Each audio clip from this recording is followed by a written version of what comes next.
Good afternoon. Thank you for joining us. We'll just take a minute to let everybody enter the room and then we'll get started.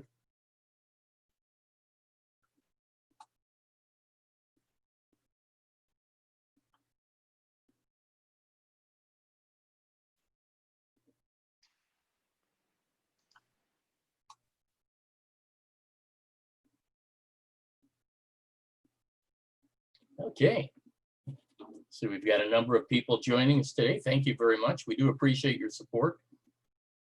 I'm Steve Bassnett, and along with my co-host Aaron Marsden, I would like to welcome everyone on behalf of CANASA and Security Canada to our weekly online learning session. While many are stuck at home, we thought this would be a good time to deliver some product and service knowledge that will be beneficial when we're all back to work. I'd like to say a special thank you to InterRange for their support and sponsoring today's session. Today, I have the pleasure of introducing Omer Bubaka, Business Development Manager for Canada. Throughout Omer's 20+ years in the security industry, he has worked with multinational manufacturers in the areas of intrusion, access control, and video. Omer recently joined InterRange as the first employee in Canada, after being with Interlogix for more than 12 years as their national account manager. Omer is dedicated to delivering for and building true partnerships with his customers and has been tasked with establishing and growing the InterRange business in the Canadian market. Feel free to type any questions you may have for Omer during the session into the chat window, and he will respond during the Q&A portion roughly 20 minutes from now. I'll now turn the session over to Omer. Welcome, Omer, and thanks for being with us. Thank you, Steve, and thank you, Aaron, both for setting this up and for the opportunity to present to the CANASA membership in Canada. I'd also like to thank everybody on the call for taking time out of your day and joining me for this session. The purpose of this, or the objective really of the session here, will be to provide an introduction of InterRange to the Canadian security market, as well as providing a pretty quick high-level overview of the products that we actually bring to the marketplace. So with that, I will get started. So let's talk a little bit about InterRange itself. InterRange is an Australian-based company. We've been around for 30 years, since '88, and our head office, R&D, and manufacturing is all based in the facility that you see in the image there, which is in Melbourne, Australia. We have a global presence. Our major markets, our most established markets, are obviously Australia, New Zealand, Southeast Asia, and we've been in Europe for very close to 20 years with the office in the UK. We now distribute to 35 countries globally, and by no stretch a startup, new to the Canadian market, North American market for sure, but we have over 150,000 systems installed globally. So just to highlight sort of the objective of what we're trying to do in Canada, I started with the company back in early December, and my objective here is really to establish the business within the Canadian market and obviously develop the business and hire a team and go from there. So that's kind of what we're working toward right now. What does InterRange do? Well, we specialize in the R&D, manufacturing of sort of cutting edge access control, intrusion, and building automation solutions. Everything we develop in-house. We do not farm that out to anybody. So it makes for a real tight connection with the engineering group and adding additional capabilities, which really ties into the next point, which is our major focus, and that is building integrations to other top tier vendors such as video providers, intercoms, wireless locks, and things like that. I'll talk more specifically about some of the products and technologies that we actually interface with further down in the presentation. So why InterRange? Just to kind of give some perspective and context as to where we fit. Well, first of all, we have scalable products, and really we have sort of two main product lines, and they're really designed to cover everything from the entry level all the way through to enterprise applications. All of our systems, everything we do is native access control and intrusion together, meaning that they are combined within the same system and not two separate systems that need to talk to one another. what that does essentially is provides for a lot more functionality and power when utilizing both those platforms. Open architecture is a big part of what we do, and that's how we achieve all the integrations with the third-party vendors and technologies. And then when you're looking at enterprise level applications, whether they be video, access control, licensing is a big factor there. And so we provide a lower total cost of ownership when you look at some of our competitors because of the way we structure our software. And I'll talk a little bit more specifically about that as we get going here. This is an Australian slide, obviously. We want to build a page like this for Canada. There's some massive deployments that you can see on the screen here. But what the purpose of showing this is really to build some context as to what we do.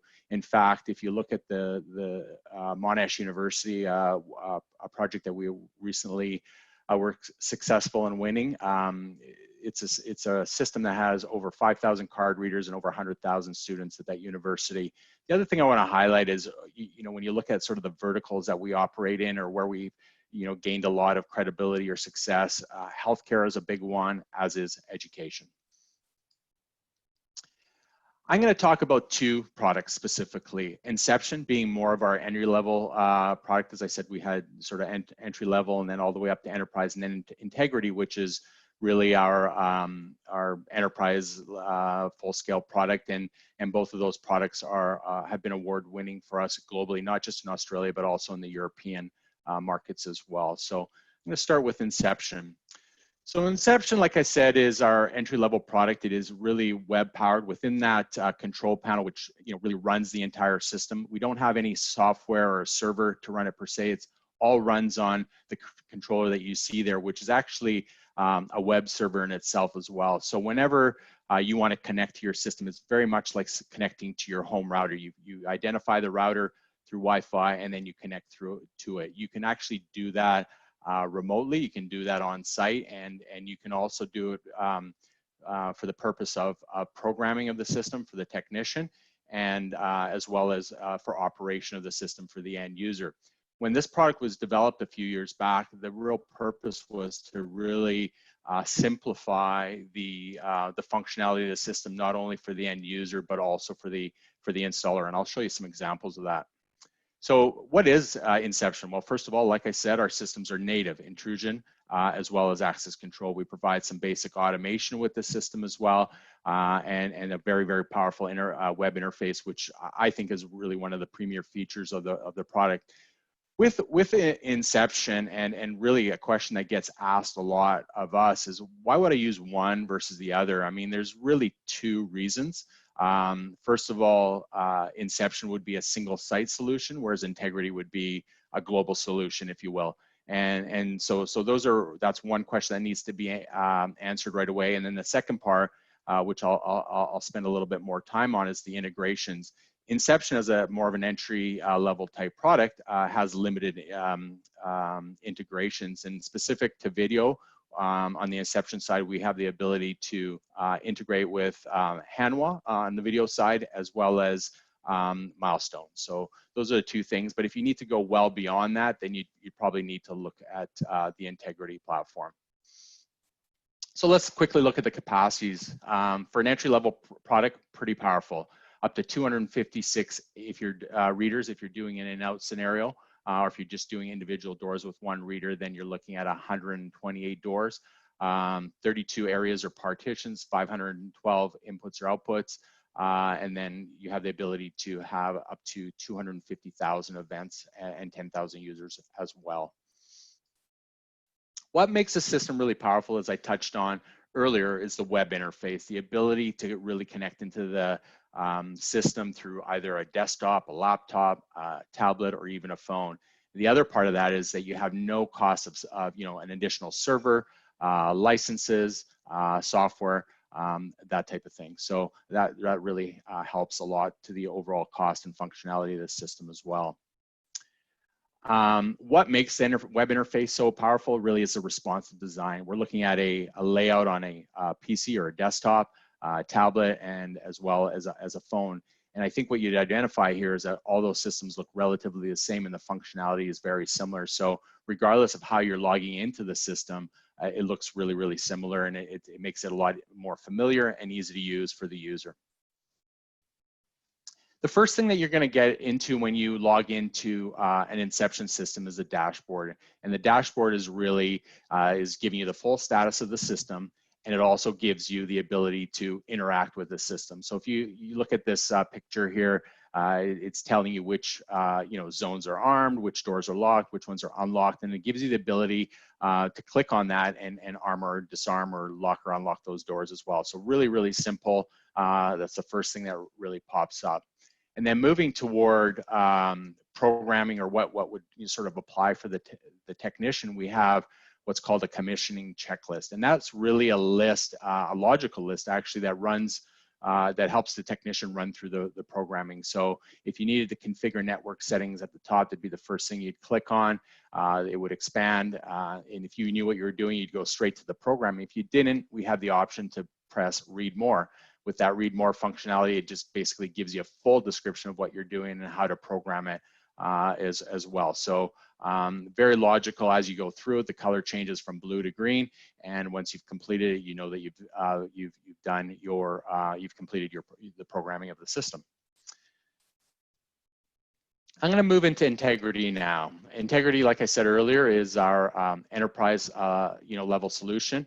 It's a solution that really seamlessly scales from small deployments all the way up to global ones, as I said earlier. Sort of depends on the application. Sometimes we're looking for more functionality in terms of an integration as opposed to just a number of readers. It's an IP-based solution, and really we take a lot of pride in that open architecture and the ability to integrate with other solutions as well.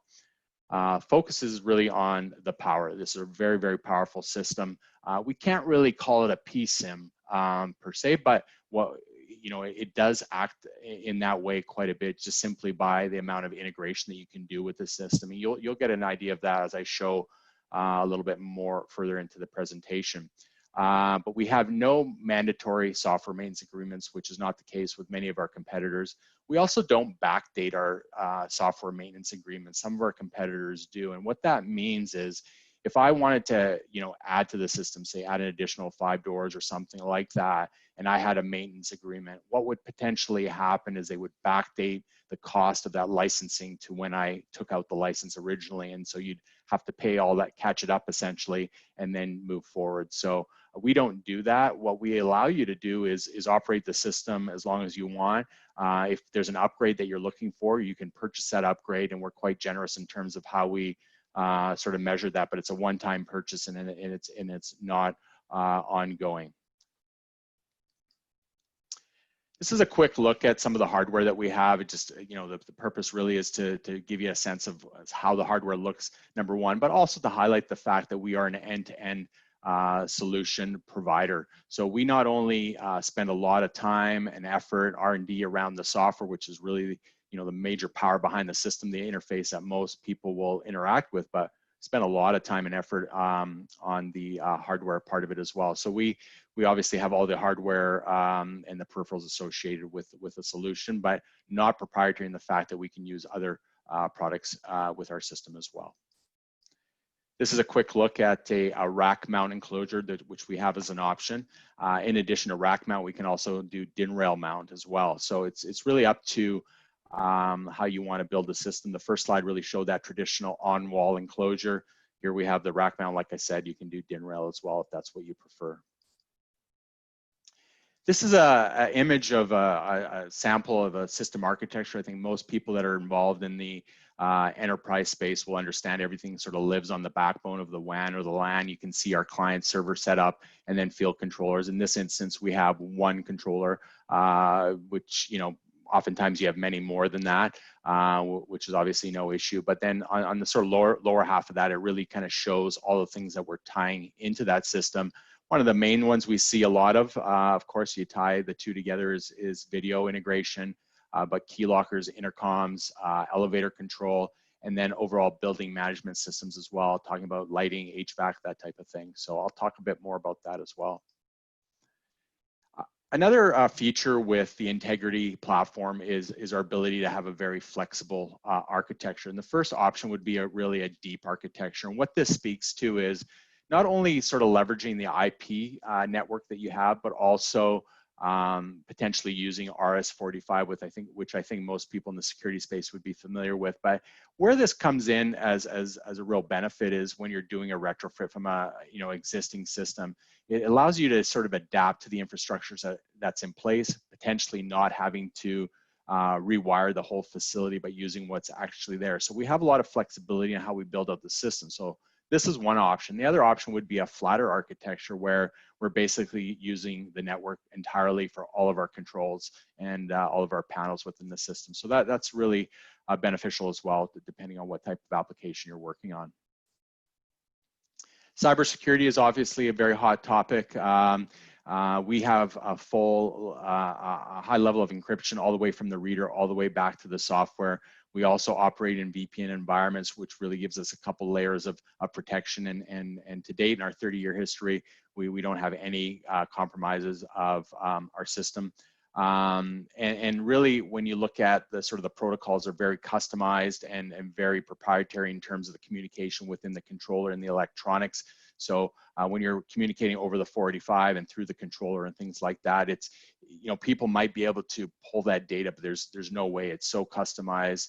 It'd be very, very, very difficult for them to figure out, what was actually, what was happening between the two devices. Another part of the cybersecurity is really setting up the operators in the appropriate way. So we have a very flexible setup in terms of how we set up operators. When we customize an operator setup, we customize the screen completely. We don't just sort of gray out certain areas or what have you. We actually customize the software completely. So the user, when they're logging in, as it say, for example, with a guard, if you only wanted them to be able to view something, they wouldn't see anything as far as being able to program and stuff like that. So that's very, very helpful in setting that up properly. And then the other part is our very powerful forensic audit trail. What that means is any programming change that is made within the system is audited essentially, or that we have a record of it. So, and I'll talk a bit more about that as well and what you can do to fix that. But every single thing that happens within the system is recorded, and we have the ability to monitor that as well. And then, as I said earlier, working within a VPN environment, things like that, and utilizing Active Directory and single sign-on, really allowing a person when they get into the application, or sorry, when they log into their Windows, having access right through to the Integrity platform as well.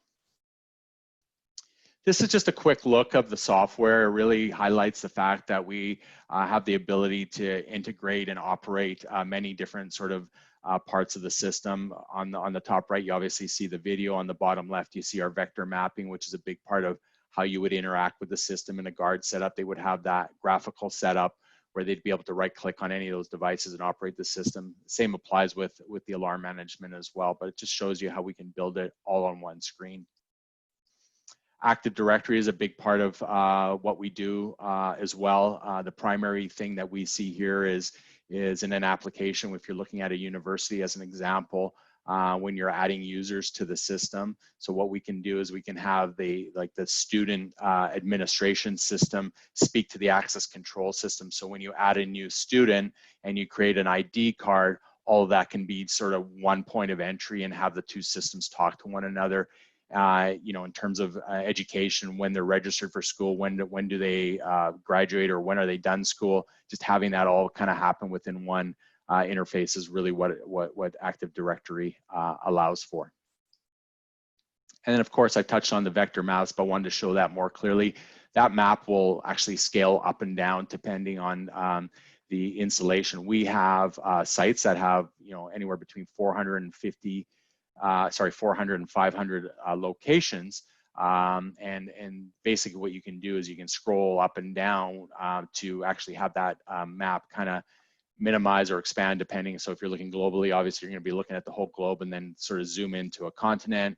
And perhaps in Australia, you have 10 locations. Well, you pick your location, and obviously as you get down to each specific facility, gives you more options in terms of what you can control within the system. And what you can see on this map here is obviously doors, alarm devices, as well as cameras. You click on any of those and you get full, just a graphical way, a very intuitive way of being able to operate the system.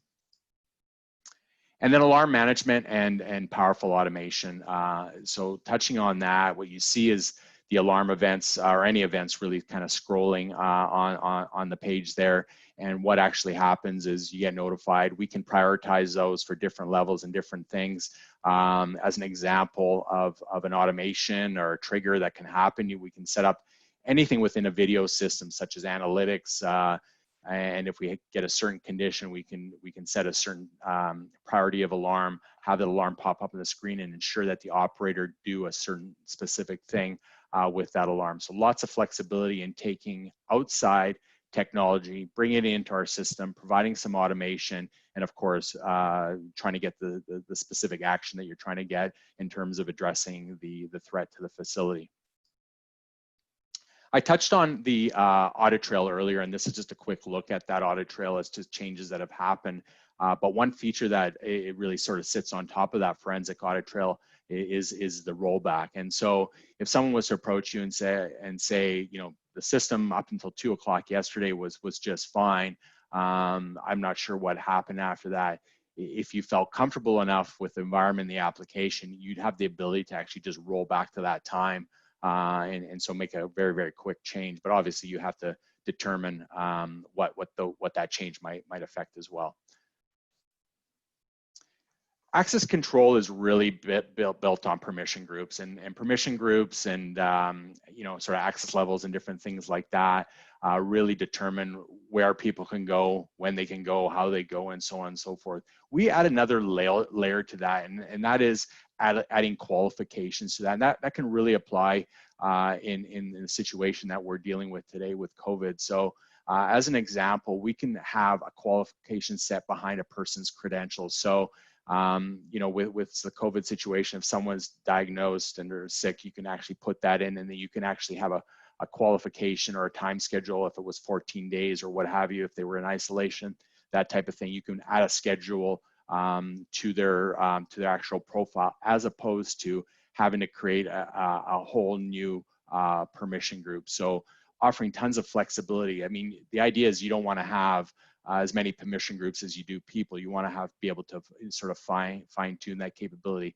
Another example of that would be, say, you know, in an industrial environment where you had a first aid individual that you needed to have on staff, and if they needed to have that first aid license or qualification renewed annually, you can set a time for that. So if at the end of June their first aid ticket expired, you can also have their credential expire. Obviously, that brings them to the security office and potentially through to HR, and gets you achieve exactly what you need to achieve in terms of getting them certified.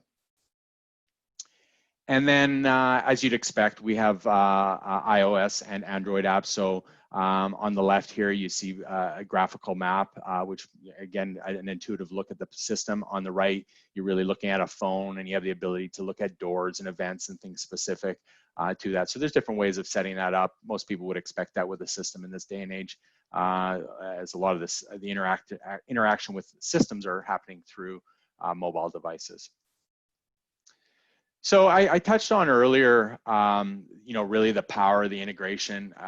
I'm going to highlight again, we can't call it a PSIM, which is entirely customizable, but you know, we can look at it in this with the same sort of set of eyes, and you know, sort of see the capability in terms of the integration, really what provides the power of the system. So when you look at this screen here, I'm sure there's probably not too many more names that you can add to it. I'm sure there's some that are missed. But as an example, if there was a situation where we needed to add a video vendor, it's been said to me many times that we will often propose solutions that we don't actually have as of yet. We have you know, sort of developed a process where we can really develop integrations, additional integrations, new integrations for new projects as they come up. But this obviously shows a scale at which we operate, some context of all the, you know, sort of the major companies in the marketplace that we are able to integrate with and work with.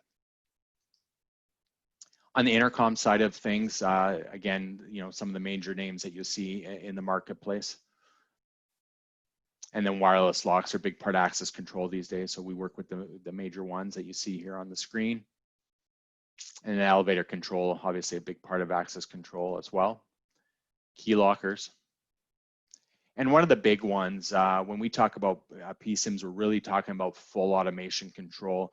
We have the ability to directly integrate right into these protocols. And so, as I mentioned earlier, this can be HVAC systems, lighting systems, heating systems, all vending systems, different things that might apply through the building automation. So we have the ability to communicate directly to these protocols and make that as part of the building automation package.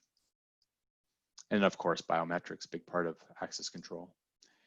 Before I wrap up, I just want to share really quickly, again, in a vertical that we have a lot of strength in, is a case study that we have with the Sunshine Coast University Hospital, which is in Queensland, Surfers Paradise, if anybody's been to Australia, that area of the country. But I just wanted to highlight some of the things that we've done with this deployment and some of the things that we can do, just to put some context of where we fit in.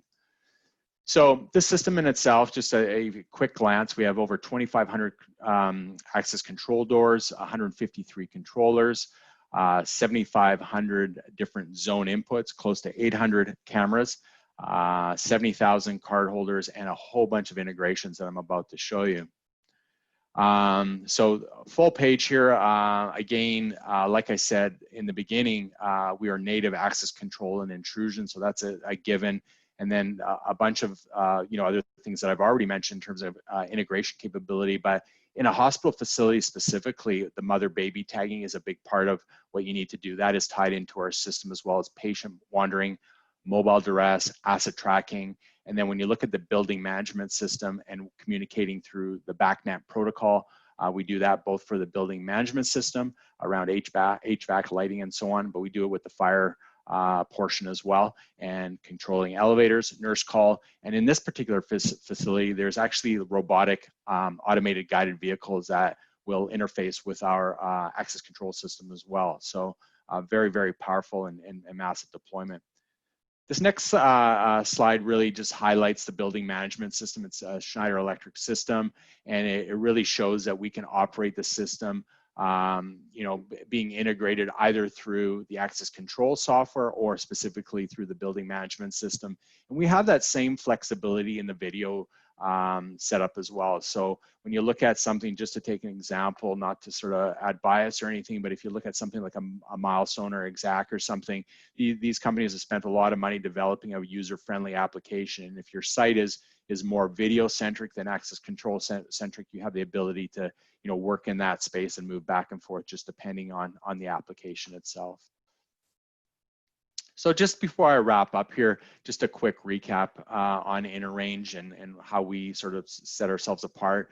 We are designed, manufactured within the Australian space. One of the big things I take from that is our accessibility to the engineering. When I have a question, it really takes me asking somebody there, and then they really can go across the hall, to ask the head of engineering. So there's a lot of accessibility, and I think when you're looking at enterprise applications, it's really imperative that you're able to respond to very customized requirements that the end user is trying to achieve. A big feature that is pretty limited in our market is the native access control intrusion platform. Without getting into a lot of details, it really provides a lot of power in the functionality of the system. Usually they're tied together within the system. Oftentimes we end up running two separate systems that need to be managed separately. We eliminate that need.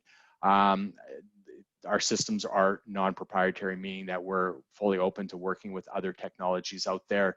As an example, if you want to work with HID as a manufacturer for readers, you don't need to use ours, you can use theirs and things like that. So I touched on the hybrid architecture, which really provides a ton of flexibility when looking at retrofit applications. If you have a specific infrastructure that you don't want to replace, which happens to be a big part of the cost of any project, you'll have the ability with a flexible architecture to take over that system. And then last but not least is really the total cost of ownership that we try to manage through through effective software, maintenance agreements and things like that, just the software package and licensing overall. And then last but not least, one of the biggest points is just that ability to work, you know, sort of in that user-friendly manner with other top-tiered vendors and through our integrations. So that essentially sums things up. Again, I'd like to thank everybody for taking time out of their day to join me on the call. I'd like to thank Canasa as well for setting up this opportunity. Obviously, during these crazy times, it's nice to have a way to be able to present out to the marketplace for sure. And further, I'll turn it over to Steve for the questions, but I will leave my contact information up on the screen. If you want to take a note of that, or if you have any other questions that you'd like to ask offline, I'll turn it over to Steve now. Great. Thank you, Omer. That was great. Appreciate that. Thank you. I'm going to start off with the questions here. We'll test my ability to read. Sure. The phone application, app-based or web page-based via Chrome, Safari, question mark. It'll work with, I believe they're asking which browser does it work with. It'll work with any browser. It just needs an internet browser. Essentially what happens because of the web server within the controller itself, it accesses a controller, and then it's basically any browser from there will allow you to operate or get into the system. Thank you.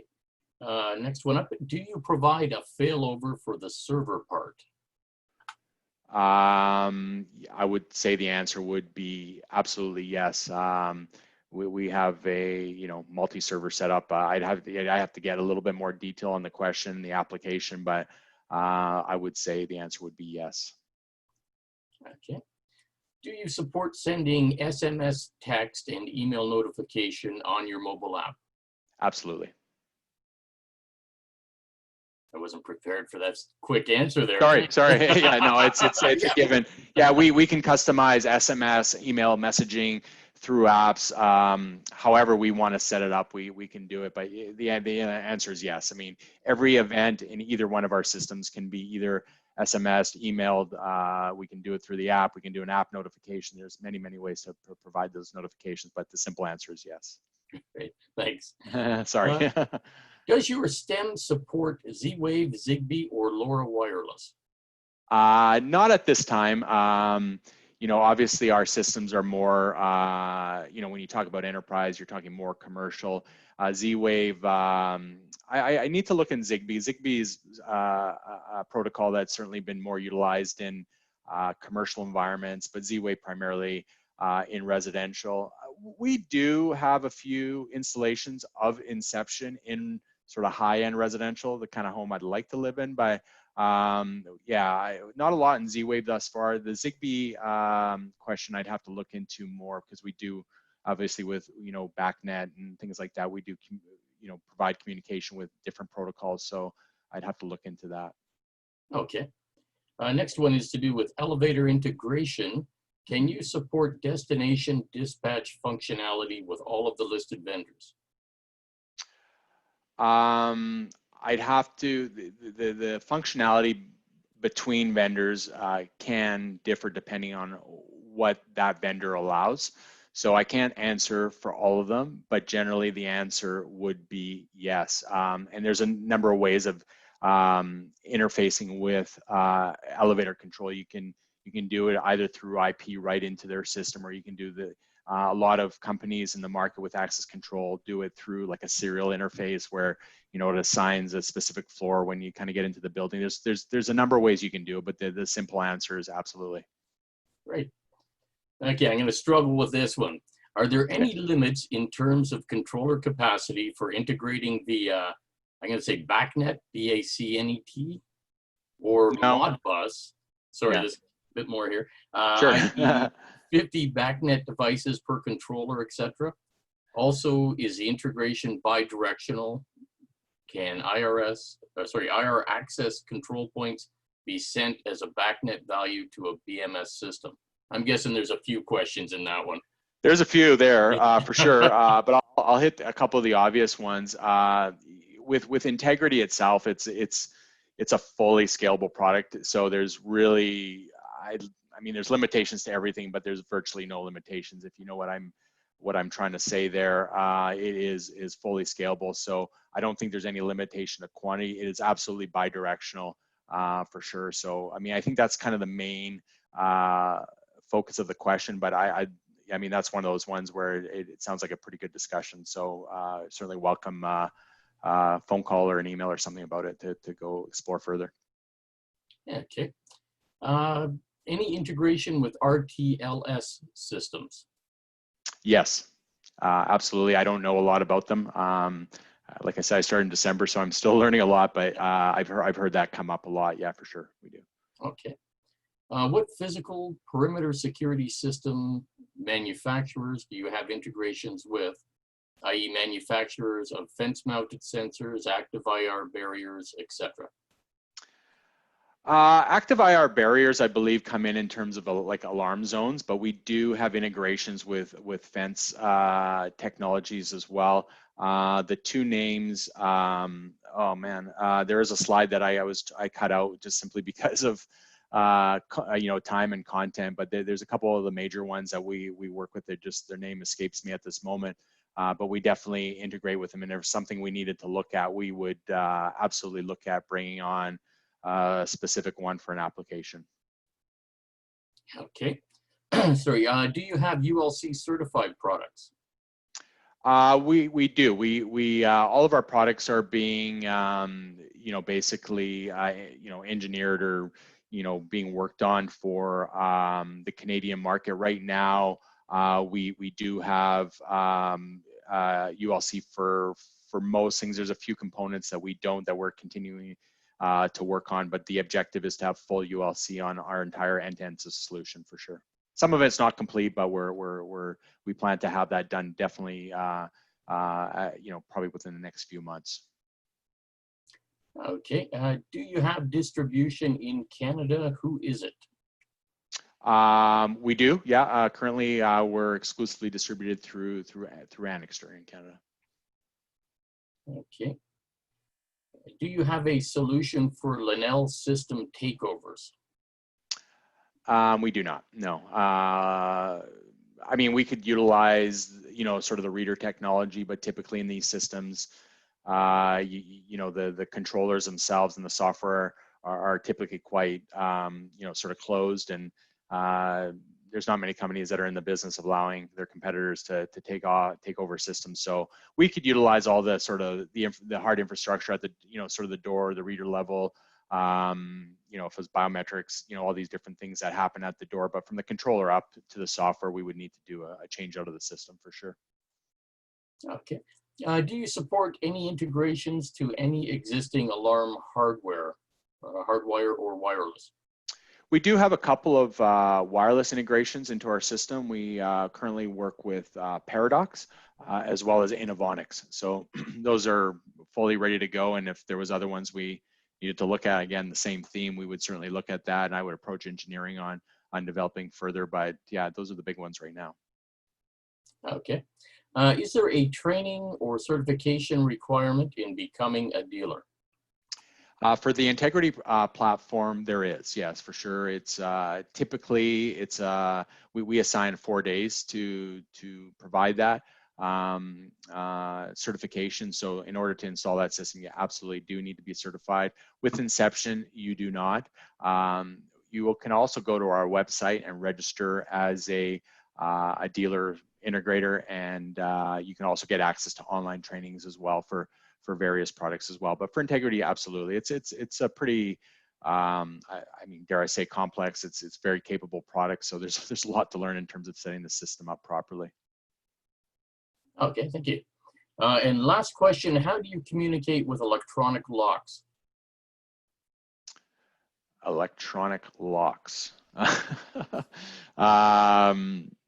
Basically through a hard connection, like any other sort of I don't know if it's wireless locks is a question or electronic locks, but electronic locks is just basically a wired connection from the controller to the lock itself. I think I'm not sure if that was a question exactly, but I think it's just that simple. Okay, great.